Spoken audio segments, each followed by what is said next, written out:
The revelation. The grand halls of harmony on Centauri Prime had never been so silent. Thousands of alien diplomats from across the Milky Way sat in stunned disbelief, their varied physiologies frozen in universal shock. At the center of the vast amphitheater, a holographic display flickered with images that defied comprehension. Torrential storms, erupting volcanoes, and creatures that seemed designed for nothing but death. Ambassador Sarah Chen of Earth stood before them all, her calm demeanor belying the bomb she had just dropped on the galactic community. Ladies, gentlemen, and distinguished beings of all designations, she said, her voice carrying easily in the cavernous space. What you see before you is not a compilation of the galaxy's most inhospitable worlds. This is Earth, my home, humanity's cradle. And yes, a certified Class 13 Deathworld. A chorus of gasps, clicks, and subsonic rumbles rippled through the assembly. Class 13 was a theoretical designation, a hypothetical hell that no sapient species could possibly evolve on, let alone thrive.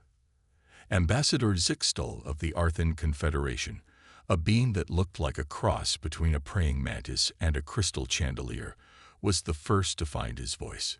Impossible, he chittered, multifaceted eyes flashing in disbelief. We've had observers on Earth for decades. Your cities, your softness, it cannot be. Sarah allowed herself a small smile. Ah, yes, our observers. Tell me, Ambassador, where did you station them? New York? Paris? Perhaps Tokyo? Zixtal's antennae twitched in affirmation. All lovely places, Sarah nodded. All carefully curated to present a certain image to the galactic community, but they are not representative of Earth as a whole. Allow me to give you a tour of the real Earth. The holographic display shifted, showing a vast desert. Heat waves shimmered off endless dunes. The Sahara Desert, Sarah explained. Temperatures here can exceed 50 degrees Celsius. That's hot enough to cook an egg on the sand. And yet, humans have lived here for thousands of years. The image changed again, this time to a roiling sea beneath a sky black with storm clouds. A Category 5 hurricane over the Atlantic Ocean. Winds over 250 kilometers per hour, capable of leveling entire cities.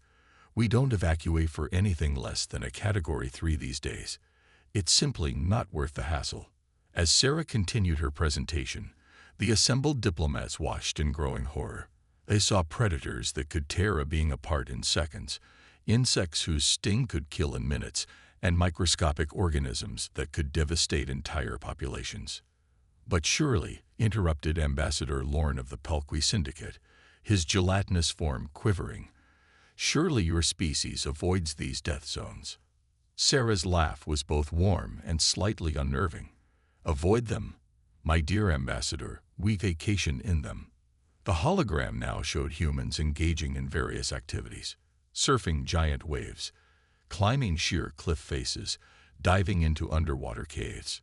You see, Sarah continued, her voice taking on a professor's tone, humanity didn't just survive on Earth. We thrived because of it. Every challenge our world threw at us, we overcame. Every predator became prey. Every disaster became an opportunity to innovate.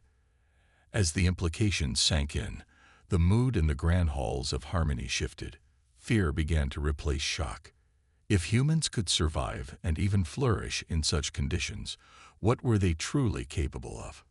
Ambassador Kavork of the militant Draskan Empire rose to his full, intimidating height. This changes everything, he growled, razor-sharp teeth glinting. Humans are a threat to galactic stability. They must be contained, studied, perhaps even what, Ambassador?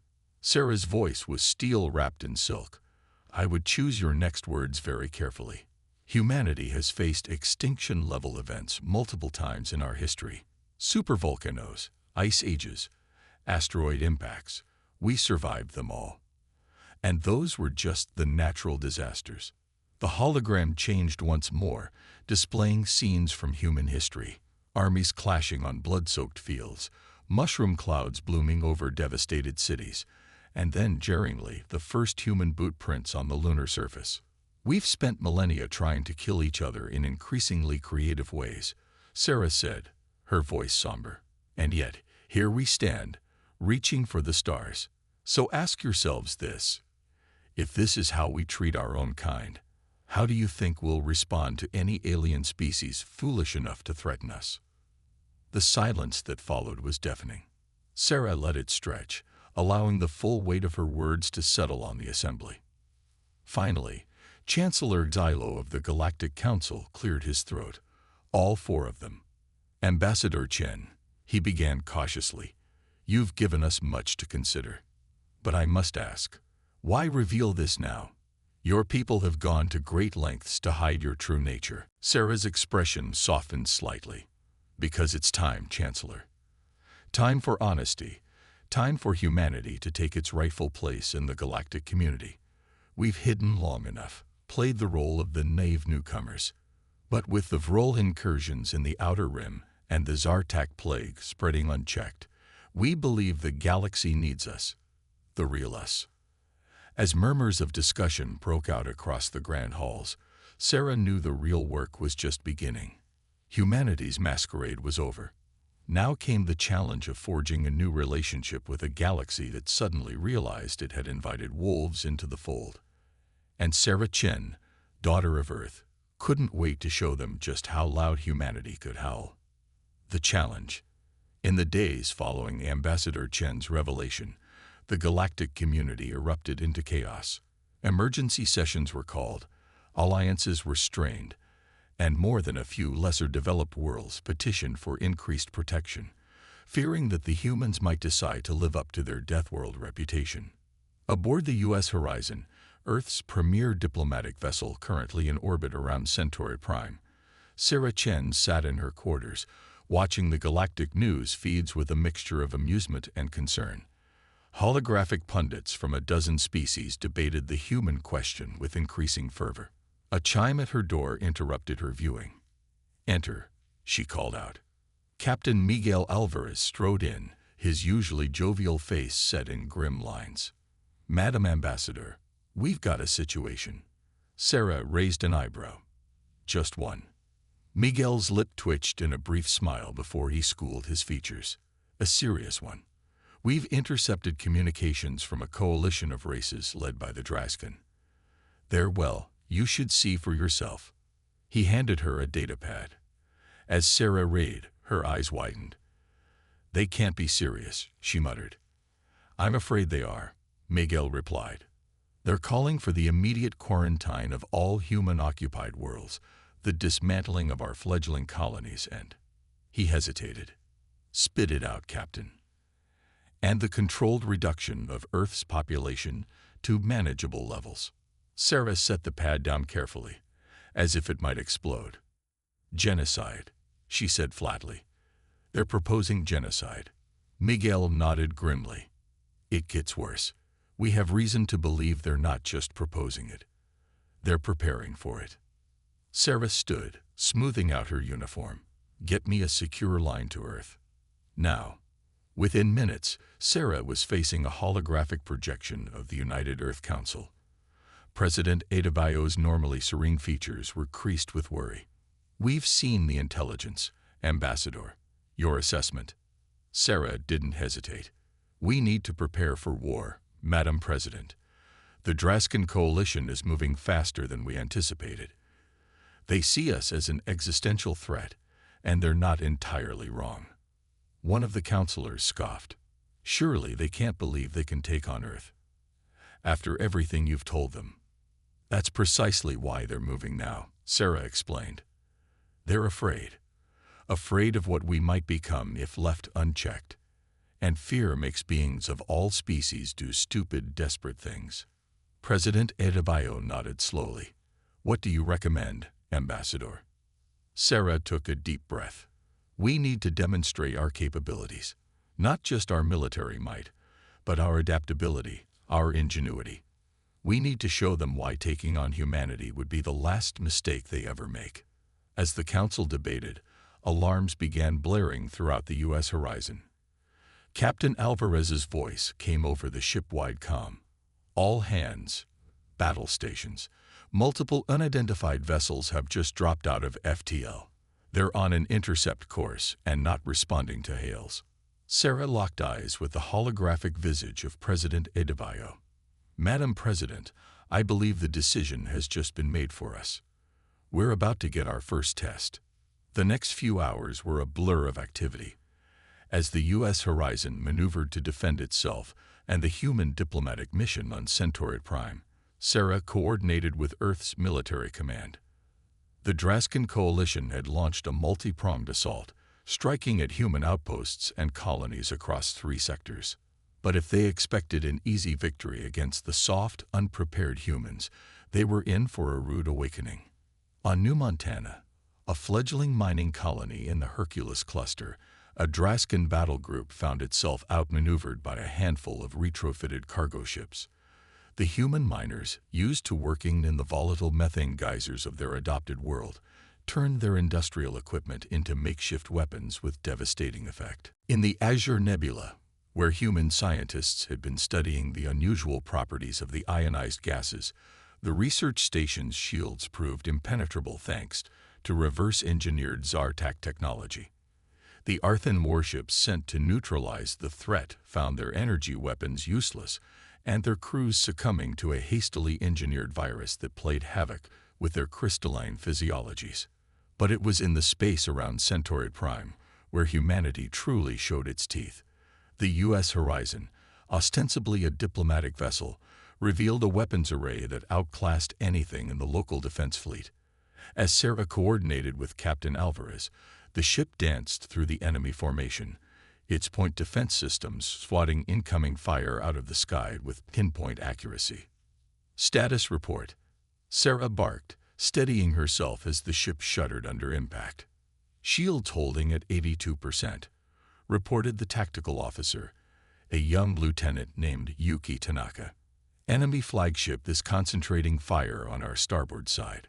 Sarah's mind raced. The Draskin were known for their rigid battle doctrine.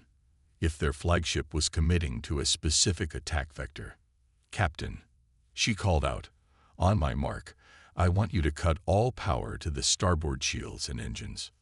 Alvarez looked at her like she'd grown a second head. Ambassador, with all due respect. That's an order, Captain, Sarah said firmly. Lieutenant Tanaka, the moment our starboard power cuts, I want you to dump everything we've got into the port cannons. Target the flagship's exposed flank. As the crew scrambled to comply, Sarah allowed herself a grim smile. Time to show these aliens why you don't back a Deathworlder into a corner. Mark. For a heart-stopping moment, the U.S. Horizon listed in space, as if mortally wounded. The Draskin flagship, sensing victory, surged forward to deliver the killing blow, and sailed right into the trap. The Horizon's port cannons flared to life, unleashing a barrage that would have made Earth's mightiest dreadnoughts proud. The Draskin flagship's shields crumpled like tissue paper, and its hull began to break apart under the onslaught. As escape pods jettisoned from the dying alien vessel, Sarah opened a channel to the remaining enemy ships. This is Ambassador Sarah Chen of Earth. Your flagship is destroyed. Your attack has failed. Withdraw now, or be destroyed. For a tense moment, no one moved. Then, one by one, the alien ships winked out of existence as they jumped to FTL. As the bridge crew of the Horizon erupted in cheers, Sarah allowed herself a moment of relief. But she knew this was just the beginning. The galaxy had been given a taste of what humanity could do when pushed. Now it was time to show them what we could do as allies. The battle. The next few weeks saw an escalation that threatened to engulf the entire galaxy in war. The Draskin Coalition, stung by their initial defeats but unbowed, began to rally more species to their cause. Fear of the human menace proved to be a powerful motivator, and soon nearly a third of the known galactic community had aligned against Earth and its few allies. On Earth, the United Earth Council had officially declared a state of war. Shipyards that had been mothballed since the unification of the planet were brought back online. churning out vessels that married human ingenuity with the best of alien technology. Every colony and outpost was fortified, and humanity's best minds were put to work devising strategies to combat the varied threats they now faced. Sarah Chen found herself at the heart of it all. Her unique position as both diplomat and tactical advisor made her an invaluable asset. She split her time between rallying potential allies and coordinating Earth's military response. It was during a strategy session with Earth's top brass that the true scope of the conflict became clear.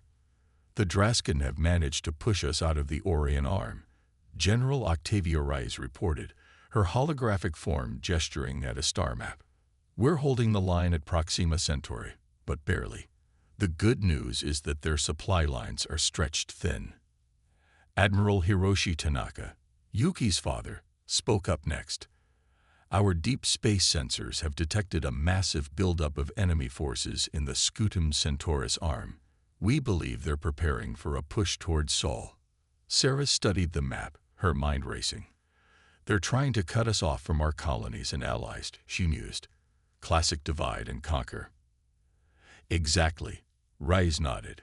If they take Sol, they believe the rest will fall quickly.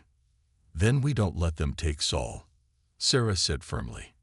In fact, we're going to make them regret ever coming into our neighborhood. Over the next hour, Sarah laid out a plan so audacious that it bordered on insanity. But as the military leaders listened, their expressions shifted from skepticism to grudging admiration, and finally to fierce determination. It's risky, Admiral Tanaka said when she finished. If even one part of this operation fails, we could lose everything. Sarah met his gaze. Sarah met Admiral Tanaka's gaze steadily. With all due respect, Admiral, we're already at risk of losing everything. This plan gives us a fighting chance. General Rice nodded slowly. I agree. It's bold, it's unexpected, and it plays to our strengths. I say we do it. As the others voiced their agreement, President Adebayo, who had been silently observing, spoke up. Very well, Ambassador Chen. You have the full backing of Earth. Make it happen. The next month was a flurry of activity as Sarah's plan was put into motion. On the surface, it appeared that Earth and its allies were in full retreat, abandoning outposts and pulling back towards Sol. The Draskin coalition pressed their advantage, moving deeper into human-controlled space. But it was all a carefully orchestrated deception. As the alien armada approached the outskirts of the Sol system, they found it suspiciously undefended. Sensors detected only a token force around Earth, with the bulk of the human fleet seemingly gathered around Mars. In the war room beneath Geneva, Sarah watched the enemy fleets approach with tight-lipped anticipation. Beside her, Captain Alvarez of the U.S. Horizon fidgeted nervously. They're taking the bait, Sarah murmured. Right on schedule. The Draskin commander, no doubt smelling victory, ordered his fleet to advance on Earth. As they passed the orbit of Jupiter, Sarah allowed herself a small predatory smile. Now, she said quietly. Suddenly, the space around the alien armada erupted with activity. Hundreds of human ships dropped out of FTL, their stealth systems disengaging to reveal a force that dwarfed anything the coalition had anticipated. They had been hiding in the magnetic fields of Jupiter and Saturn, masked by technology reverse-engineered from the Zartak. But that wasn't the only surprise. The asteroid belt, which the aliens had dismissed as a navigational hazard, came alive. Hundreds of asteroids revealed themselves to be disguised battle stations, their surfaces peeling back to unleash devastating firepower. And Mars, where the aliens thought the human fleet was gathered. The red planet's surface shimmered and disappeared, revealing a massive orbital shipyard that had been hidden by planet-wide holographic technology. The trap was sprung, and the Draskin coalition found itself caught in a killbox of unprecedented scale. All ships, engage at will, Sarah ordered, her voice calm but thrumming with intensity. Operation Trojan Horse is a go. What followed was the largest space battle in galactic history. Human ships, more maneuverable and adaptable than their alien counterparts, darted through the enemy formation. They employed tactics that seemed suicidal to the rigid Draskan doctrine, but proved devastatingly effective. Cargo ships turned themselves into makeshift bombs, their holds filled with exotic matter that created localized singularities when detonated. Research vessels deployed experimental weapons that turned the very fabric of space-time against the enemy.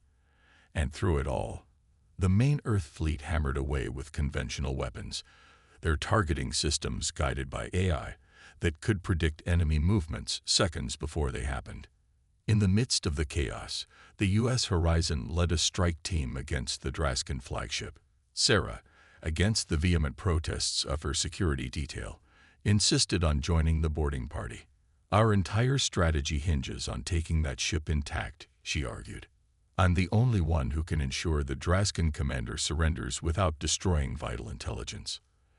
As they fought their way through the alien vessel's corridors, Sarah's training on Earth's most hostile environments proved invaluable. She navigated the ship's changing gravity fields with ease, and when a hull breach exposed them to vacuum, she was the first to react, sealing the breach with emergency foam before anyone could be sucked out. Finally, they reached the bridge. The Draskan commander, a massive reptilian being named Korvax, snarled at their entrance. "So, the soft-skinned humans show their true nature at last," he growled. Sarah stepped forward, her eyes blazing. "We tried to warn you, Commander. Earth isn't just our home. It's our training ground. Every day of our lives has prepared us for this moment." As Korvax lunged for what was obviously a self-destruct mechanism, Sarah moved with a speed that belied her diplomatic appearance.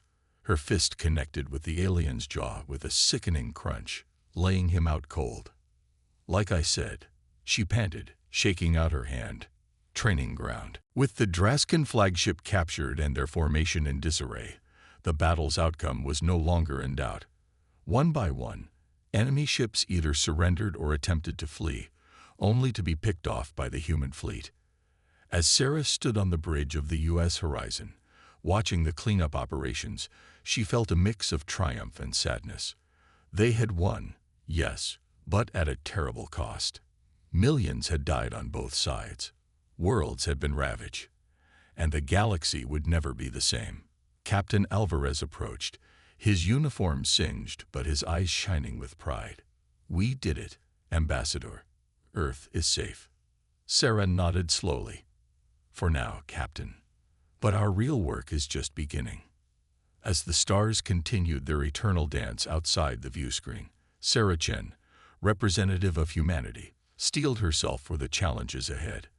They had shown the galaxy humanity's strength. Now it was time to show them its wisdom. The aftermath. The weeks following the Battle of Seoul, as it came to be known, were a whirlwind of activity. The galactic community, reeling from the sudden and decisive end to the conflict, struggled to come to terms with humanity's true capabilities.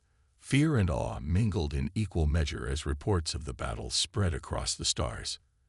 Sarah Chen found herself at the center of it all once again, but this time her role had shifted. No longer just Earth's ambassador, she had become the face of humanity to the galaxy at large. It was a responsibility that weighed heavily on her shoulders. The grand halls of Harmony on Centauri Prime, so recently a place of shock and hostility, now buzzed with a nervous energy as representatives from across the galaxy gathered for an emergency session of the Galactic Council. As Sarah took her place at the podium, she could feel the weight of countless alien gazes upon her. Some curious, some fearful, some openly hostile. She took a deep breath and began to speak. "Distinguished representatives of the galactic community," her voice rang out, clear and steady. "We stand at a crossroads. The recent conflict has shown us all the depths of misunderstanding that can arise when fear and prejudice guide our actions. But it has also shown us the heights we can reach when we embrace our differences and work together." She paused, letting her words sink in. Humanity did not want this war. We did not seek to dominate or conquer. We sought only to defend ourselves and to take our place among the stars. Now that the dust has settled, we extend our hand in friendship once more. A murmur ran through the assembled aliens. Ambassador Zixtal of the Arthan Confederation, his crystalline form still showing cracks from the recent conflict, spoke up. Pretty words, Ambassador Chen. But how can we trust a species capable of such devastation? Sarah nodded, acknowledging the question. A fair point. Ambassador, trust must be earned, and we are prepared to earn it. As a gesture of good faith, we are willing to share some of the technology we used in the recent conflict. Our medical advancements, our terraforming techniques, our renewable energy solutions, all of these we offer freely to help rebuild what was destroyed. This announcement sent shockwaves through the assembly. The Pelqui representative, Lorne, quivered with excitement. You would share such advanced technology. Without conditions. With some conditions, Sarah clarified. We will oversee its implementation to ensure it's not weaponized. And in return, we ask for open scientific and cultural exchange. Humanity has much to learn from the galaxy, just as we have much to offer. As the council debated, Sarah could see the tide of opinion slowly turning.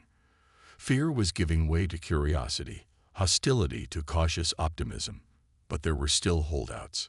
Korvach, the captured Draskan commander, now serving as a reluctant liaison for his people, growled from his seat. And what of justice? What of those who lost lives and worlds in this conflict? Sarah met his gaze steadily. Justice is crucial, Commander, which is why Earth is proposing the establishment of a galactic tribunal to address the wrongs committed on all sides. No one's hands are clean in war, including our own. We must all be accountable. The discussion raged for hours, but in the end, a framework for peace was established. Earth would share its technology and knowledge. Supervised joint rebuilding efforts would begin on damaged worlds, and a galactic tribunal would be formed to address war crimes and promote reconciliation. As the session adjourned, Sarah found herself surrounded by a mix of alien diplomats, some congratulatory, others still wary but willing to talk. She answered questions tirelessly, explaining human concepts, assuaging fears, and building bridges. It was exhausting work, but as she looked around at the diverse assembly of species, Sarah felt a glimmer of hope. This, she realized, was what humanity had been preparing for all along, not just to survive in a hostile universe, but to thrive in a diverse one. Later, as she stood on a balcony overlooking the gleaming spires of the Centauri Prime capital, Sarah allowed herself a moment of reflection. Captain Alvarez joined her, offering a steaming cup of coffee, a luxury they had sorely missed during the conflict. Quite a view, Alvarez remarked, sipping his drink. Hard to believe we were fighting for our lives just a few weeks ago. Sarah nodded, her eyes on the alien moons hanging in the lavender sky. We've won the war, Miguel. Now comes the hard part, winning the peace. Alvarez raised an eyebrow. You think it'll be that difficult? We've shown them what we can do. Surely they'll fall in line. That's exactly what we need to avoid thinking, Sarah said firmly. We can't rule through fear or intimidation. That's not who we are. We need to lead by example, to show the galaxy that humanity's strength lies not just in our ability to overcome adversity, but in our capacity for compassion, innovation, and cooperation.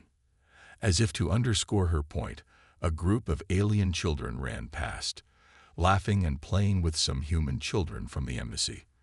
They were engaged in a game that seemed to combine elements of tag, hide, and seek, and what looked suspiciously like calculus. Sarah smiled at the sight. That's our future, Miguel. Not conquest, not domination, but collaboration. We've spent our entire history adapting to challenges. Now it's time to help the galaxy adapt to us. Alvarez nodded slowly, a look of understanding dawning on his face. I see what you mean. It's not about being the toughest kid on the block. It's about being the one everyone wants on their team. Exactly, Sarah said, her voice filled with determination. We've shown them humanity's strength. Now it's time to show them its heart. As the alien suns began to set, casting the city in a kaleidoscope of colors. Sarah Chen, Earth's ambassador to the stars, looked to the future with hope. The galaxy had seen what humanity could do in war. Now it was time to show them what we could achieve in peace. The challenges ahead were daunting, but as she watched the interspecies group of children play, Sarah knew that humanity was ready. After all, adapting to the impossible was what humans did best. The new frontier. 5 years after the Battle of Seoul, the galaxy was a markedly different place.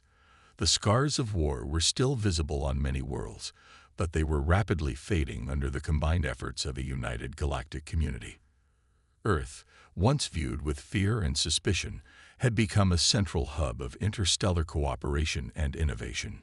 Sarah Chen, now serving as the first human chairperson of the Galactic Council, stood in her office on the newly constructed Unity Station, a massive space habitat orbiting a neutral star system. The station served as the new headquarters for galactic governance, a shining symbol of the new era of cooperation. As she looked out at the stars, a holographic display shimmered to life, showing various news feeds from across the galaxy. The headlines told a story of transformation. Human medical tech cuts Zartak plague deaths by 80%. Joint Human-Arthan team cracks faster than light communication. Draskin Earth Cultural Exchange Program enters second successful year. Sarah allowed herself a small smile. Progress was being made, albeit slowly and not without setbacks. But the trajectory was unmistakably positive. A chime at her door interrupted her musings. "Enter," she called out. Captain Miguel Alvarez, now Admiral Alvarez, strode in, his uniform adorned with the insignia of the newly formed Galactic Peace Corps. "Madam Chairperson," he greeted with a grin and a salute that was only half serious. Sarah rolled her eyes good-naturedly. "How many times do I have to tell you, Miguel? It's still just Sarah." "At least once more." As always, he quipped back. His expression turned more serious as he handed her a datapad. "The latest reports from the Outer Rim. You'll want to see this." As Sarah scrolled through the information, her brow furrowed. "The Vrol. I thought they'd gone dormant after we shared our shielding technology with the border worlds." Alvarez nodded grimly. "They had. But it looks like they've adapted. They're back, and they're stronger than ever. The Outer Rim colonies are requesting immediate assistance." Sarah set the pad down, her mind racing. This was exactly the kind of crisis that could unravel everything they'd worked for. If Earth took unilateral action, it could be seen as a return to the gunboat diplomacy that had nearly torn the galaxy apart. But if they did nothing, summon the Council, she decided, and get me a direct line to Admiral Korvac. Alvarez raised an eyebrow. "The Draskin? Are you sure that's wise?" Sarah nodded firmly. "If we're going to face this threat, we need to do it together. The Draskin have the most powerful fleet next to ours. It's time to put our alliance to the test." As Alvarez left to carry out her orders, Sarah turned back to the window, staring out at the star-studded void. The irony wasn't lost on her. 5 years ago, the galaxy had united against the perceived threat of humanity. Now they would have to unite behind humanity to face a real threat. Hours later, the Galactic Council convened an emergency session. Representatives from dozens of species filled the chamber, their faces grim as they absorbed the news of the Vrol resurgence. Sarah stood at the podium, her voice steady as she addressed the assembly. "Distinguished colleagues, we face a grave threat. The Vrol have returned, stronger and more determined than ever. They threaten not just the Outer Rim, but the stability and peace we have all worked so hard to build." She paused, looking around the room. 5 years ago, many of you feared that humanity would be the doom of the galaxy. Today, I stand before you to say that we can be its salvation. Not alone, but together with all of you. Murmurs ran through the crowd. Ambassador Zixtal spoke up, his crystalline form shimmering with concern. "What do you propose, Chairperson Chen?" Sarah took a deep breath. "I propose a joint task force, a combination of the best ships, the brightest minds, and the bravest souls from every member world. Humanity will contribute our newest technologies and strategies, but we will not lead alone. This must be a true galactic effort. The chamber erupted in discussion. Some voices were raised in support, others in concern. But as the debate raged, Sarah could see a familiar fire lighting in the eyes of the assembled representatives. It was the same fire she had seen in the eyes of her fellow humans when faced with impossible odds. The fire of determination, of refusing to back down in the face of a challenge. Admiral Korvac, the former enemy turned reluctant ally, rose to his feet. His voice, once filled with hatred for humans, now rang with grudging respect. The Draskan Empire stands with Earth. Our fleets are at the disposal of the Joint Task Force. One by one, other representatives stood, pledging their support. The Arthan, the Pelqui, the Zentari, species that had once been at each other's throats, now stood united. As the session adjourned and the representatives rushed off to mobilize their forces, Sarah found herself once again on the observation deck, staring out at the stars. Admiral Alvarez joined her, a look of wonder on his face. "I never thought I'd see the day," he mused. "Humans, Draskan, Arthan, all working together.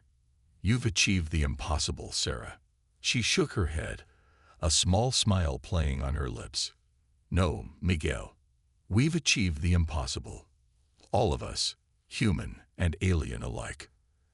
As they watched, ships began to arrive from all corners of the galaxy, vessels of every size and configuration, each representing a different world, a different culture, but all united in common cause. "You know," Sarah said softly, "when we first reached for the stars, we wondered if we were alone in the universe. We wondered if we'd find friends or enemies out there." Alvarez nodded. "And what did we find?" Sarah's smile widened as she watched the assembled fleet, the greatest gathering of diverse species the galaxy had ever seen. "We found family," she said. "Dysfunctional, complicated, sometimes infuriating, but family nonetheless.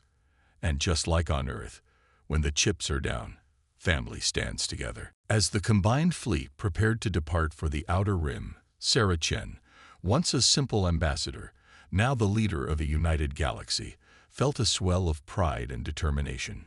Humanity had faced its greatest challenge and emerged not as conquerors, but as unifiers. The Vrol were coming, yes, but they would soon learn what the rest of the galaxy had realized. Humanity's greatest strength wasn't its ability to survive a Deathworld. It was its ability to bring people together, to forge alliances in the face of impossible odds, and to face the unknown with unflinching courage and boundless creativity. As the first ships winked into FTL, Sarah Chen smiled. The next chapter of galactic history was about to be written, and humanity, against all odds, would be holding the pen. The universe had thrown its best shot at Earth, only to find that the Deathworld humans were not just survivors, but thrived on challenges. Now, it was humanity's turn to show the cosmos what they could really do when they set their minds to it. The new frontier awaited, and Earth was ready to meet it head-on, with the galaxy at its side. Less than / Antartifact greater than. That concludes the 5-part story, when Earth's Deathworld status as Class 13 sent shockwaves through the galaxy. Is there anything else you'd like me to do with this story or any other aspects you'd like me to expand on?